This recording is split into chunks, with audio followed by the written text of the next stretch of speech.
Hello everyone, welcome back to my channel, or welcome if you're new here. Welcome to the sequel for How to Be Ethereal, the Tips and Tricks series, where I divulge stylistic tactics that make you unforgettable, that immortalize you, that help you turn into a godlike figure. Today, I want to start off this video with a slideshow of people that you probably recognize.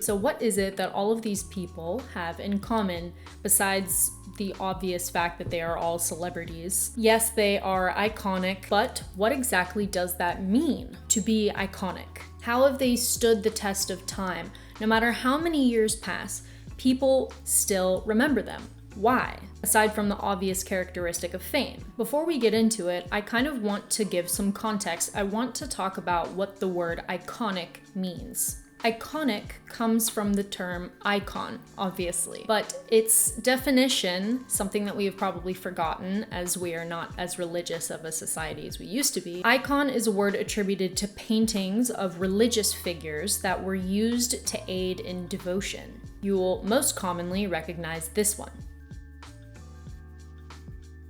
So you should know by now that if you've watched the previous series, which I advocate you do, you should know that I don't use religious rhetoric like becoming a god for no reason. A lot of these tips and lessons that I teach reference the paradigms of religious worship. Lightly, playfully. Then you have the definition of icon that has a little bit more currency in our time, and that is a person or thing regarded as a representative symbol or as worthy of veneration. To be iconic is to be a symbol, a refined or diluted, depending on how you feel about icons, representation of something. When you look at the symbols of today that are not people, like logos, for example, they are almost ambiguous because, of course, over the years they have been refined, and I remember everybody getting so upset about the Olive Garden logo and how simplified it became.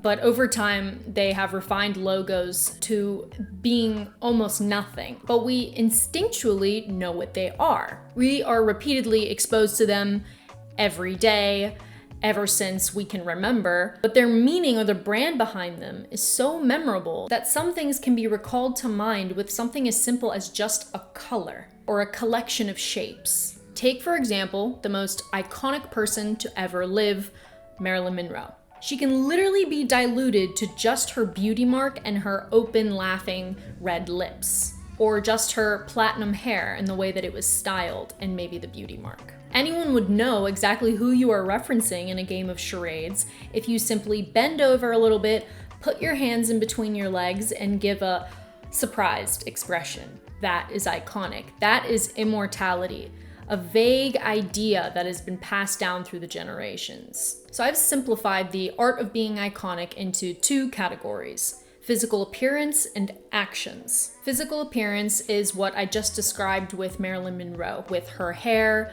her lips, and her beauty mark. There are literally tons of pieces of artwork out there that are simply a black background or a white background with that beauty mark and the lips. Having an iconic physical appearance is something that, very much like logos, calls to mind all of the complexities of you as a person into a reduced image. If you're incredibly successful at this, you can be reduced down to maybe 1 or 2 or 3 features. A lot of people recognize John Lennon just by his glasses. It's not even his face. It's an accessory. Or Dita Von Teese, for example, I talk about her a lot. Red lips, black hair, and her 1920s manicure. The other category is action or actions, things that you do that everyone remembers, that they can't forget, like Jesus walking on water, or Bianca Jagger riding a white horse into Studio 54. Things that are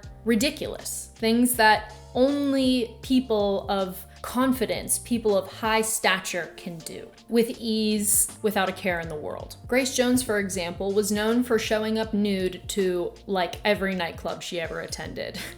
So much so that at Studio 54, which I'm referencing Studio 54 because I just watched the documentary and I'm obsessed with it, she would show up nude. And so much that it just became characteristic of her, and it literally became boring to some people, says the doorman, apparently. That was something that Grace Jones did. She was so comfortable being nude, so comfortable with her sexuality and her body that she would just do that, and it was just accepted.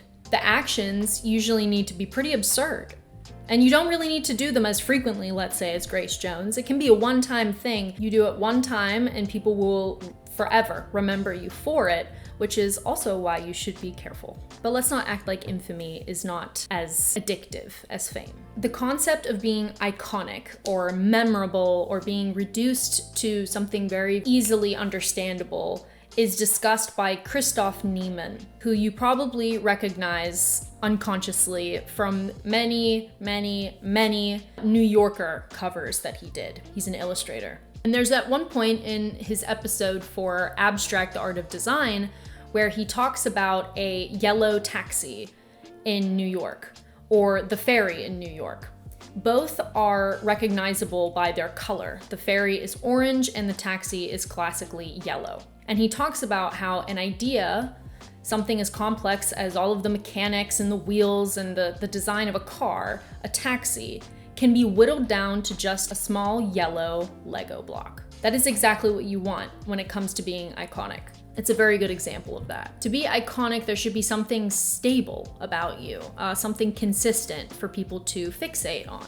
Even though if you have watched my series, that may seem kind of counterintuitive, as I talk all the time about being kind of difficult to describe, difficult to understand, kind of being an agent of the unknown. The charm of icons, though, is that, or being iconic, is that what is iconic about someone is that it's usually some kind of detail, something so small, or some kind of simple but bold tendency in them. Like the way that someone laughs, the way that someone buttons their shirt, if their tights are always ripped, or how they hold their cigarette. Was anybody else obsessed with this diagram whenever it was on Tumblr, I think? Like this picture of the psychology of how you hold your cigarette.